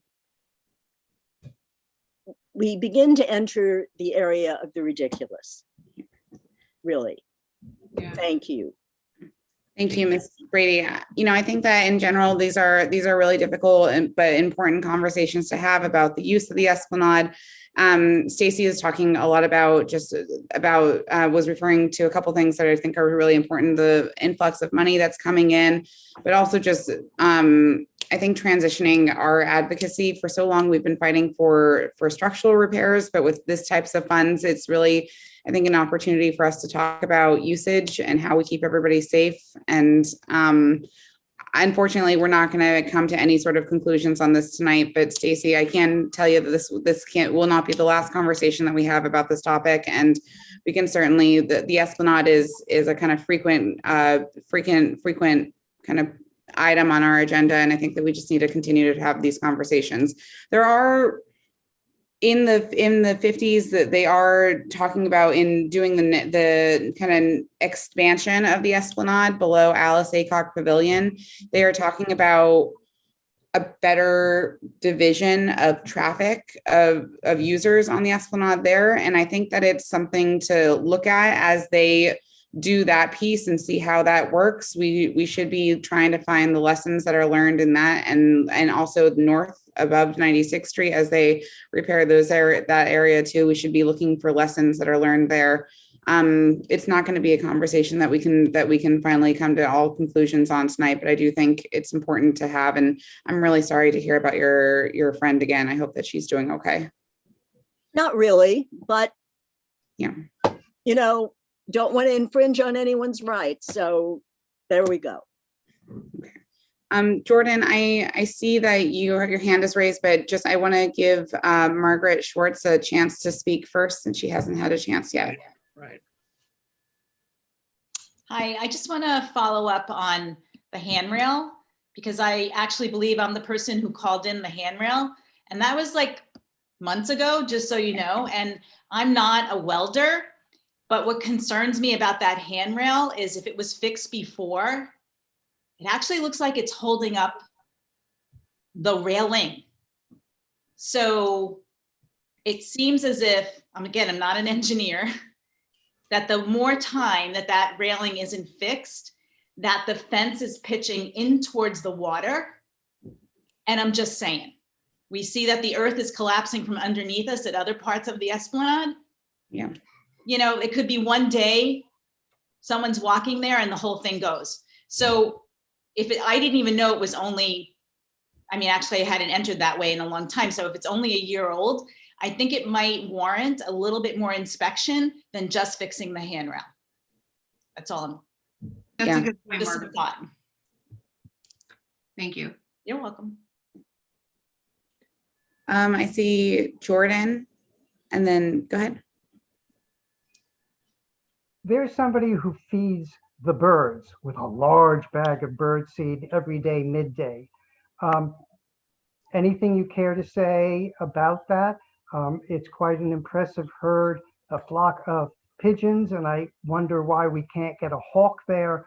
But short of a hawk, what is the feeling about the people who are involved? Oh, this is the first I'm hearing about it. Does the person stand on the sort of circular thing and throw the seeds up to so the birds flock to them? No, on the ground. In general, what the person does is stands near the benches, between the bench and the railing, and she puts piles of it on the ground and sometimes on the concrete under the railing. I have seen her toss stuff in the air. But Wes, did you want to say something to clarify? Well, I mean, it's an issue that we have in many of our parks. We do have rules stating not to feed the animals. It's a challenging one to enforce. Many people are feeding birds, whether it be bird seed or bread. Many of these people think they're doing the right thing, or they've started feeding them. They don't want to stop. We try to address it with enforcement wherever we can, and our maintenance crews also try to clean up after it as well. But we definitely try to discourage it whenever possible. Actually, Barry, I wonder if, and Stacy, this may be great for us to do together. A couple of years ago, we had an urban wildlife specialist come in from the city to talk about the do's and don'ts. It was like when raccoons were like an all-time high in Central Park. I'm sure, Rita, you probably remember this. I will always remember Harvey and Charlie talking about asking questions during this that presentation, but maybe it's time to do another one. We have so many agenda items coming up in the next 2 months. It's really going to be tough, but maybe before the end of summer, we can bring in Wes. You can help connect us with somebody on your urban wildlife unit at the Parks Department to do some sort of information session about what exactly the rules are, how best to respect and preserve the wildlife that we have in the city, and maybe we can do some engagement on the Esplanade to make sure people are attending. I know because we see so many people who are in Carl Schurz trying to look at the tanager or whatever that bird is, and others. There's a renewed interest in our wildlife, I know, particularly along the Esplanade. Yeah, that's a great idea. That'd be fun. Maybe they'll bring a hawk with them. We're going to wind this up with Lynn Cashman having the last word. Again. Two things. The bird feeding there's one woman who's near the dog walk who brings tons of breadcrumbs and whatever. Then also this past weekend, I saw someone from one of the overhead up one of the ramps throwing also bread over. That was one thing.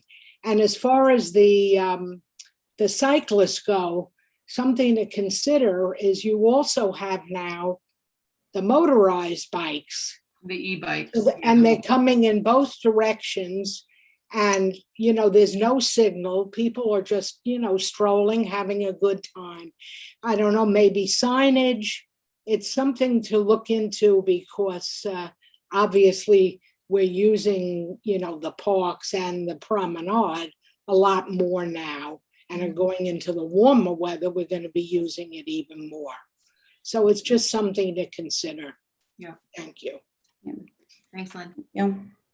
Thank you, Stacy, as always, for coming and joining us. Yes. We'll be having another presentation from you, as I understand, next month in April with our 197A. Great.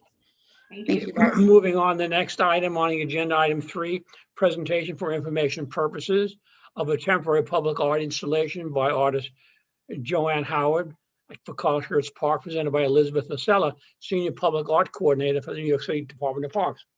Welcome, Elizabeth. Hello, can you hear me? Absolutely. Great. Thank you for having me tonight. This is actually the second community board I've been to. I was in Staten Island earlier. So I will keep it brief because I know it's also been a long meeting. I am here with the artist Joanne Howard. I think I saw her before.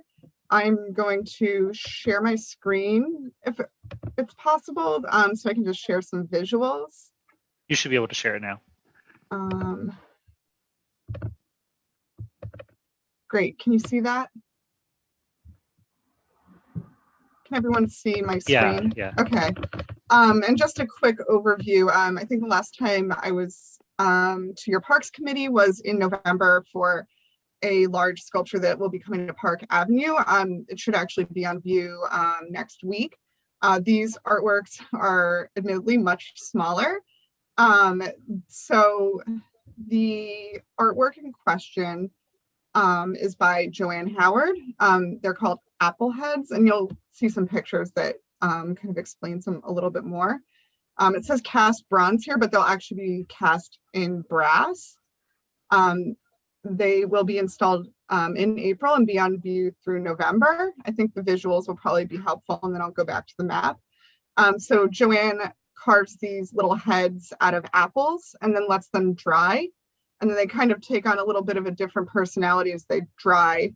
And then they're cast in brass. They're about 3 inches. And they kind of fit over these little pointy parts in the fence.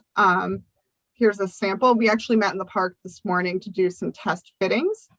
There will be about 30 to 40 of them at different places in the parks. We are looking at the east end of the Hoop Garden, a considerable distance away from the Black Lives Matter memorial that's been there to respect that. And also there will be a few flanking the entrance at East End Avenue. We also met with Patrick McCluskey from the Carl Schurz Park Conservancy, and he's supportive of the project.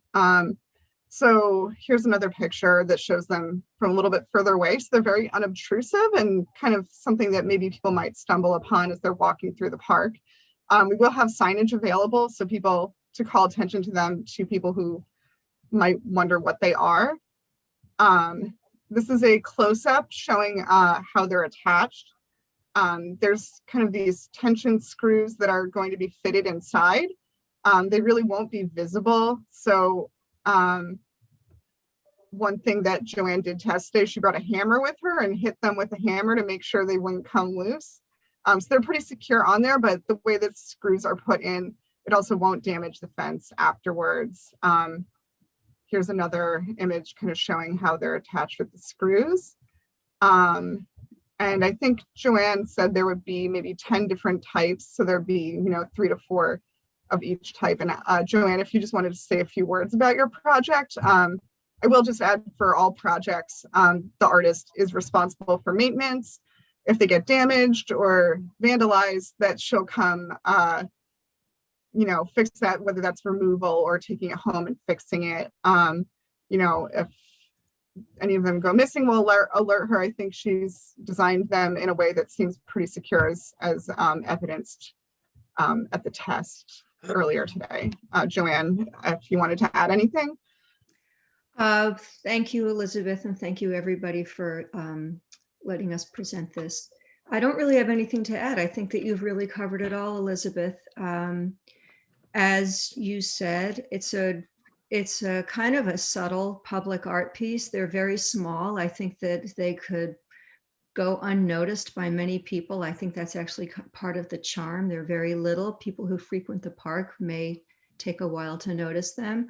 The idea is to install in early April, and so it can be a 3-season installation. I would keep them up through late fall.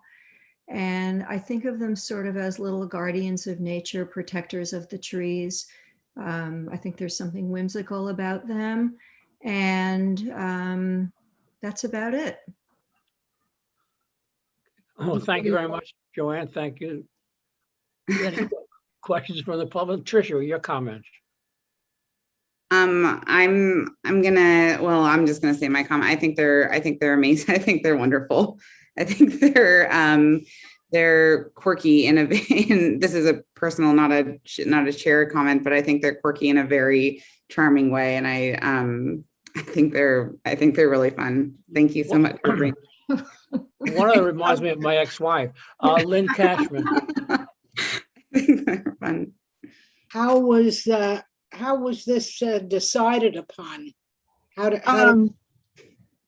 So Joanne came to us. The way our program works is we have an open application process, so any artist can apply at any time. Some artists do come to us with a park in mind. If they don't, we can suggest parks based on certain needs. In this case, Joanne was looking for a certain type of fence. And given, the beautiful gardens and landscape of the park, we thought it would be a good fit. As she said, that they're kind of guardians of nature. My only additional comment to this besides that I find them to be quite strange in a wonderful way. My only comment is that I was curious why you didn't choose to do some of the wrought iron fencing that was on the on the promenade, as we just discussed, right next to the two raised garden beds where all of the butterflies and bees and insects are. I just was there today, and they are quite beautiful and quite lush. And just curious about your decision on placement. It's really a financial consideration. If I had unlimited funds, I would sprinkle them all over Carl Schurz Park. But because they're so small, I think that visually they should be sort of clustered together somewhat. And I wanted to focus on the entrance of the park. And I thought the promenade was also sort of a natural place for them to congregate. Yeah, it's really financial. If I could make more, if I could afford to make more than 35 or 40 is what I'm looking at right now, I absolutely would consider that. Great. Craig, you had a question? Yes, hi. I may have missed it, but is there going to be any location where you're going to have a description narrative about what the art is? Yes. And just general information? Yeah, we can, oh, sorry. For all temporary public art projects, we do provide signage on the official park's green fiber board that'll include information about the artwork and the artist and where you can find more information. And I will say, just as an aside, this has been a fun opportunity to show work outside that is on a much smaller scale than we typically do. You know, as you all know, we're often working on a very large scale, so it's been really nice to work with something a little bit smaller, and Joanne has designed them in a way that they will be secure, and that's difficult to do with small artworks. It feels like it's a little secret. Yeah. So, and it's very I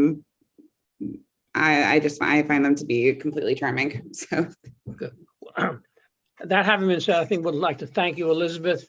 And Joanne, thank you very much. Good luck. It seems like this discovery of them will be a mind opening, eye opening. You don't expect to see them. You see them as aha. It could be an aha moment. Oh, I love that. That's what I'm hoping for. Thank you. Good. Well, thank you. And thanks to the Department of Parks art people. Thank you very much. We have one more question, Barry. Please, Farber.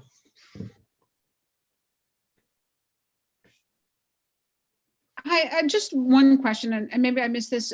When do you expect to have them be installed, and how long will they be up for?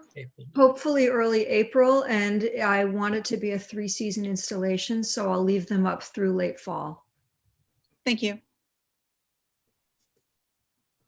Okay, that having been said, we now turn to Wes Hamilton, the New York City Parks Department of Hamilton. He's a district manager for the Department of Parks.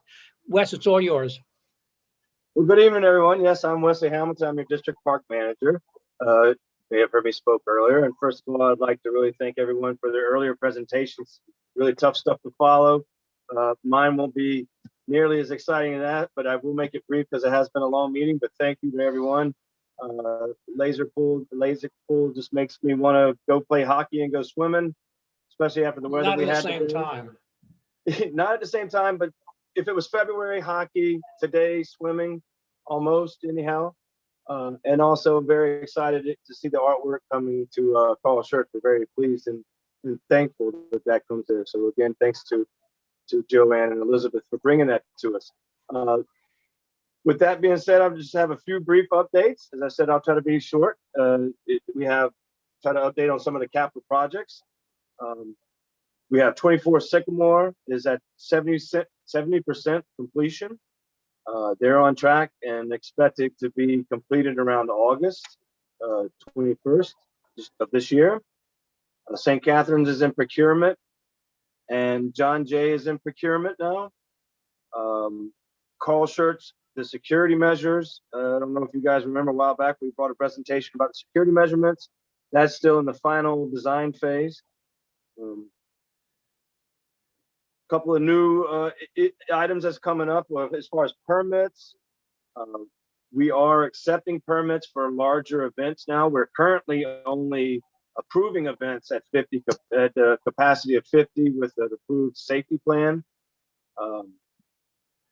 We're expecting that to change moving into later into the spring and then into the summer. However, right now it's currently at 50, but for events that might be upcoming in say September, we're accepting those permits, knowing that depending on the direction of COVID or however adjustments may need to be done with security plans or capacity limits could be adjusted. But we're expecting that to increase as we see that being the trend throughout the New York State and New York City area. So currently it hasn't been expanded, but we're expecting it. So if anybody has an event that they'd like to plan, they can certainly go in and apply for them now. With that being said, we're also planning a lot of volunteer projects. It's My Park Days in the planning stages now. We're also hoping to get back on track with that. We had some limited volunteer projects last year, but not nearly to the same scale that we had in the past. So we're really excited to get back involved with that. Again, with all safety protocols, so there is some limitations. Safety always being the highest concern, but we're seeing a lot more groups that are wanting to get back out and do the volunteer projects, and we're excited to be able to move forward in that direction coming this spring and this summer. Our usage is up. February, obviously, we had a lot of snow, the most snow we've had in several years. Very pleased with our staff. I think they work very hard, very labor-intensive work. I appreciate everyone's patience for some of the areas, especially for the areas that we may have had to do by hand. And then now I'm also very appreciative that the weather has warmed up and we're moving into spring. So that's very happy to start seeing our flowers blossom and bloom. That is increasing our usage. And I'm now expecting probably a different problem that we'll probably be seeing, which is our garbage will increase as well. But we anticipate this and we'll be prepared for this. So if anybody sees anything or any conditions that's concerning them, feel free to reach out to me. We'll try to address them as quickly as possible. That being said, if anybody has any questions for me that I didn't address, or if I can look up for you, feel free, whatever you might have. Mubin, you'll be unmuted. There you Thank go. you, Barry. Thank you, Barry. Hi, Wes. Hi, Barry and Tricia. I have a quick question, Wes. You talked about the permits. Does one need a permit if it's an It's My Park event as well? Yes, for It's My Park Day, and it's usually coordinated. Usually our volunteer coordinator, when you plan a project with her or any of our coordinators, that they usually submit the permit for you. But yes. Okay, I just was confused. Was that for some reason I thought for It's My Park Day, I did, unless we had music or some entertainment, we needed a sound permit, but not a park permit. So I just wanted that clarification. We do. We want to make sure that we have the area secured for you. We also, we coordinate that with our volunteer coordinators, and we want to make sure that we know what each volunteer group is doing. We have several different groups that may be doing it. So any group effort like that, we do submit a permit for them. Okay, thank you. Sure. Felice, I'm sorry, Lynn Cashman, please. I don't know if this is involves Wes or not. I understand that the boathouse is going to be reopening the end of March, and I was wondering if the bathrooms that are outside will be open. I don't know if that's under the boathouse or it's under the Parks Department. Also, has any information been found out about where Conservatory Water is, where Penn Quotidian was? Is that ever going to open? There were bathrooms there as well, because there are no bathrooms available unless you go to the Delacorte Theater. Well, Central Park, I'm sorry again too. I don't cover Central Park. Actually has its own district, you would, from a park standpoint. We do have a few properties that we do maintain and inside of there, and we do have It is part of the Parks Department, of course, but my area is basically east of that. But I do believe, if I'm not mistaken, I don't want to give bad information, but I do believe that I knew the boathouse was a concession, and I do believe that the comfort station close to that boathouse is a part of that comfort station. Excuse me, part of that concession. Not 100% sure of that, but I'll try to find out more about that. And the other location, I'm not too sure. I'll try to reach out to our liaison, Central Park, and see if I can get some better information. Wes, I have some information regarding Lipan, Quotidian, and Central Park. They're experiencing some difficulties now, and so there's no date when it will reopen. There we go. So Thank you. Thank you, Lynn. Felice. Just a quick question. You mentioned at the beginning that St. Catherine's Park and another park was in procurement. Can you explain whether that's for design, construction? What stage of procurement is it at? Well, for procurement means it's already gone through the design stage. It's been items that have been presented to the community board as well. St. Catherine's, I believe, is a replacing kind, meaning that it's not a change of use. But I do believe they did come to the community board some time ago. But procurement means that it's gone through the entire design phase. It's gone through the legal phase. And then it is now going out to bid for a contractor and materials to be bidded on. And then the next phase after that is awarded, then it begins the construction phase. So those two projects, what they're in, and so that was St. Catherine's and John Jay. John Jay, we spent a lot of time in the design phase, trying to modify, trying to make some adjustments to it. But the design is complete now, and it's gone through the legal phase. And it is moving on to the procurement phase and looking to get a contractor to bid on that project. Okay, so I know a number of parks projects were caught up in the whole budget hold, and I haven't really seen a lot of parks projects starting to move. So these are expected to go out to bid shortly for construction? Yes, the procurement stage can still take some time. A lot of this can be followed on our Parks, NYC Parks capital project tracker. And it also has some simple guidelines of approximately how long it takes, give or take some. And then as well, COVID can throw us a few adjustments to that as well.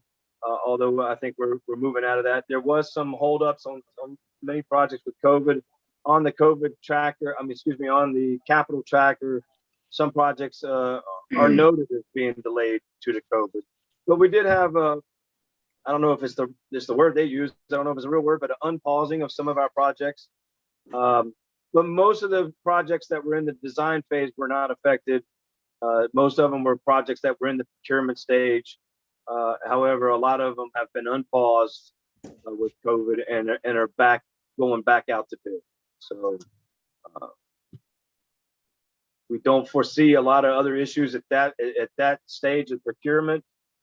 There could be some more issues, and when you get into the construction, delays could be related to COVID. It could be still finding problems of supplies or certain materials and manufacturers that the specs may be adjusted and whatnot. But we'll deal with those challenges as we get to them. But for those projects, we don't foresee any issues with the procurement phase once we get into that phase.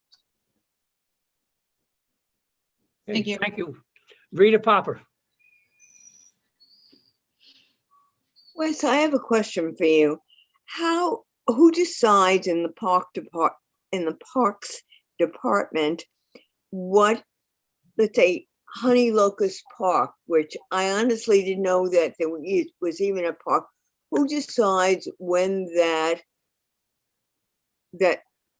park is going to get redone? Well, that one was one that was held up for a while. It was in the design phase, and that too is also in the procurement. I'm trying to think if I wasn't sure. I thought that it's right on the border of 8 or 6. So sometimes I get confused with which one it is, and I actually manage both of them. So I'm sorry if I didn't mention that one, but that one is in the procurement stage. It was designed quite some time ago.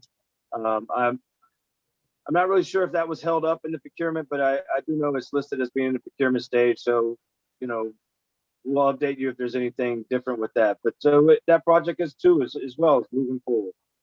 Judy has an answer, I believe. Judy Schneider? May I finish, please? Yes, go ahead.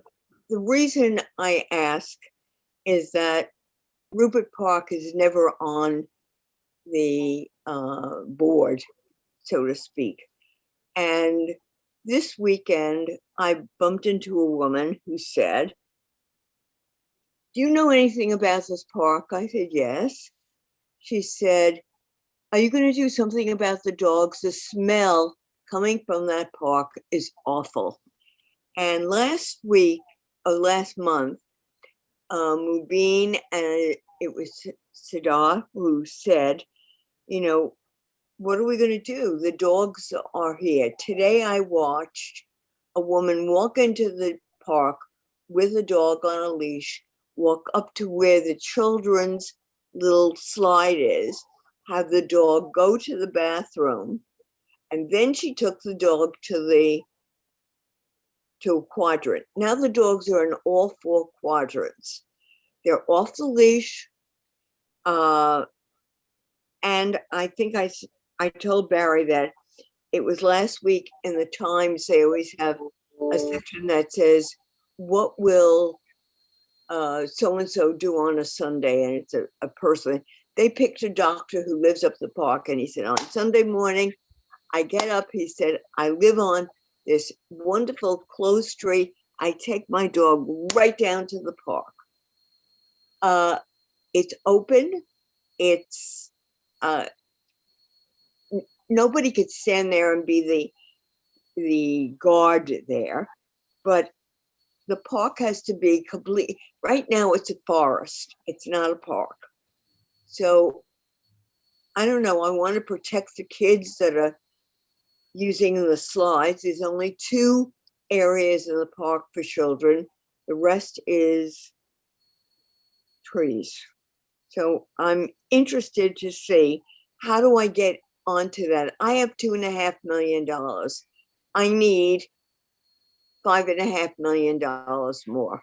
How do I get that? And don't tell me to go, I got that $2.5 million from an elected official. I don't have any more money. What do I do? Rita, I mean, that's a good question. I'm more of a nuts and bolts, and I can, you know, you covered everything from dogs to money. The financial end is dealt with at a level higher than mine.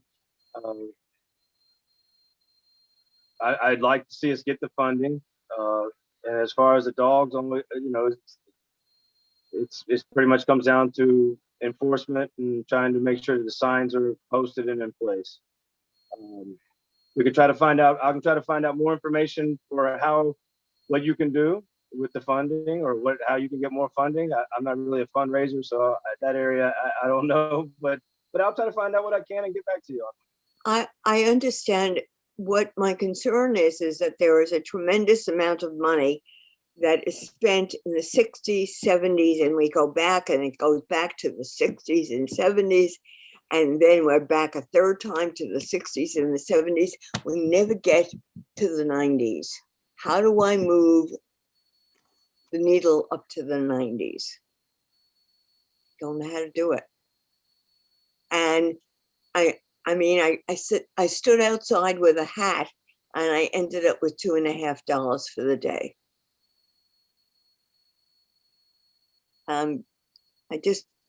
So thank you. I mean, Rita, I don't know if I'm getting the feeling that Wes doesn't have an answer for this. And obviously this is important to us. Wes, tell me if I'm wrong on that.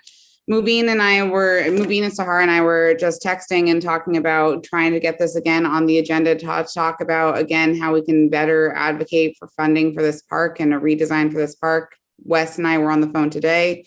talking about the poor design of this park. It's frankly, I believe that it's more than just enforcement, because enforcement is just not cutting it. It's the design of the physical space, and it's just never going to get fixed until we redesign that physical space and make it so that it's not a space that can be as welcoming to dogs and trees and not people.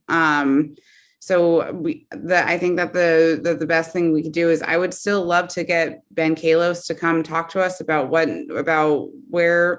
else we can do, about what we can add, how we can better advocate for this space. And I know that I have a long list here of projects that we need to put on our agendas in the next 2 months. But I know I was just talking to Sahara and Mubin about trying to figure out when we can get this on the agenda to really focus again on how we advocate for the physical changes of the space. I got the $2.5 million from Ben. Yeah, which is great. We need to figure out how else we can make this a reality.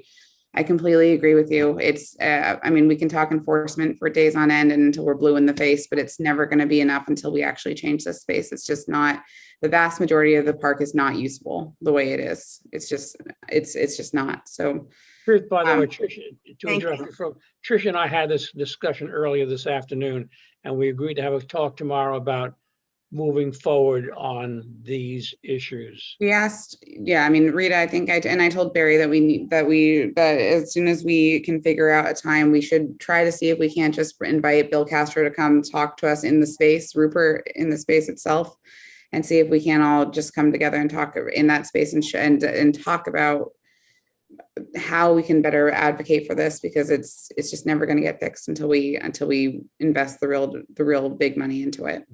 Thank you. Thank you. Do you have a comment regarding the Honey Locust Park?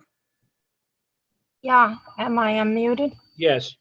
Okay. Why don't I speak to you offline? I don't want to take everybody's time, but to sum it up briefly, Helene Simon, I don't know if you were on the board when Helene was still alive.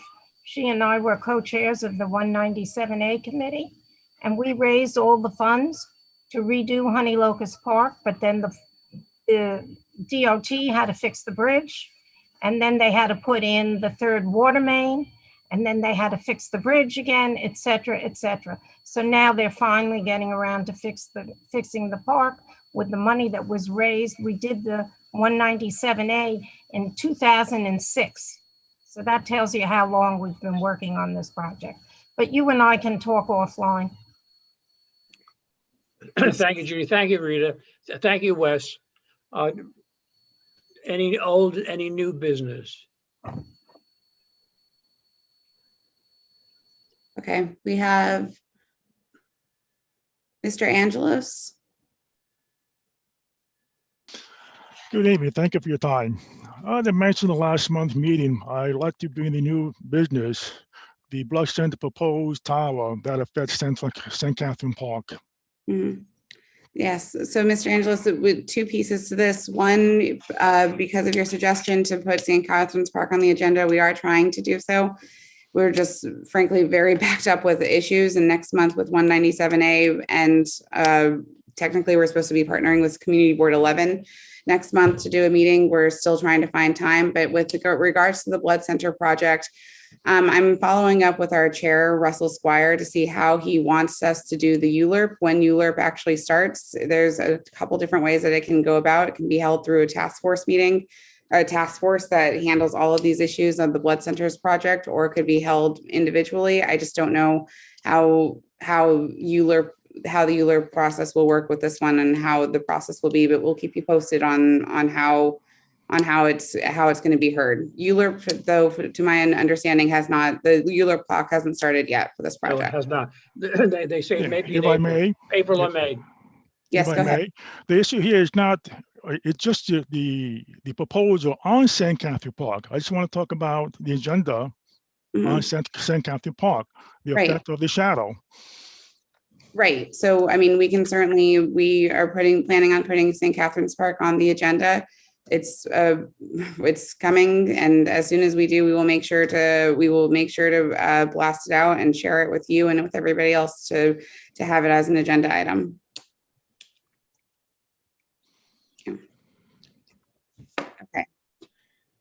Other, and thank you, Will, for putting, and of course, the community board has been on record opposing this project, and we'll put it in the chat.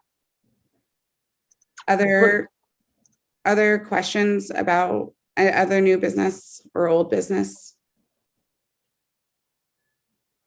Okay, just a note before we leave so again,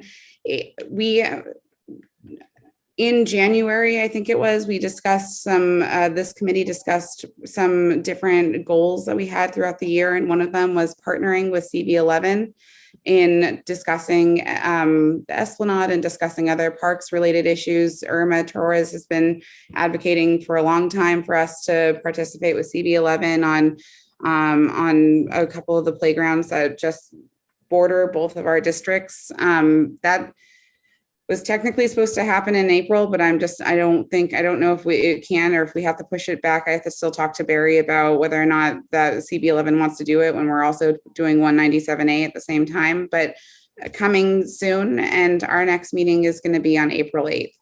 If that's right, Barry, is that correct? That is correct, yes. Okay. Okay. Thank you all so much. Thank you all. Good night. Stay safe, stay well. Thanks. Bye.